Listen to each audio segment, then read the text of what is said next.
اعوذ باللہ من الشیطان الرجیم، بسم اللہ الرحمن الرحیم۔ السلام علیکم معزز ویورز، میں آپ کا بھائی علی رضا جعفری اور آپ دیکھ رہے ہیں جعفری انفو آفیشیل چینل۔ معزز ویورز، آج آپ کے سامنے جو ٹاپک پیش خدمت ہے، دعائیں قبول ہونے کے اوقات، مومن کی غیر موجودگی میں دعا کرنے کا کیا اجر و ثواب ہے اور مل کر دعا کرنے کا کیا اجر و ثواب ہے۔ حضرت محمد مصطفیٰ صلی اللہ علیہ وآلہ وسلم کا فرمان عالی شان ہے، 4 موقعوں پر آسمانوں کے دروازے کھول دیے جاتے ہیں اور دعائیں قبول کی جاتی ہیں۔ نمبر 1، خدا کی راہ میں جہاد کرنے والوں کی صفیں جب وہ دشمن کے سامنے جم جائیں۔ نمبر 2، بارش برستے وقت۔ نمبر 3، نماز کی اقامت کے وقت۔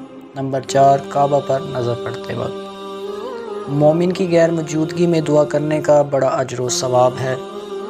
امام جعفر صادق علیہ السلام کا فرمان عالی شان ہے، اپنے مسلمان بھائی کے حق میں اس کی غیر موجودگی میں دعا کرنے والے کی طرف رزق کو کھینچ کر لاتا ہے، بلا و مصیبت کو اس سے دور کرتا ہے، اور دعا کرنے والے کے حق میں فرشتے کہتے ہیں کہ تیرے لیے بھی ایسی ہی دعا ہے۔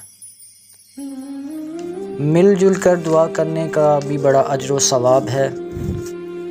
امام جعفر صادق علیہ السلام کا فرمان عالی شان ہے، کوئی بھی 4 افراد ایک امر پر جمع ہوتے ہیں تو وہ جدا ہوتے ہیں دعا کی قبولیت کے ساتھ۔ السلام علیکم ورحمۃ اللہ۔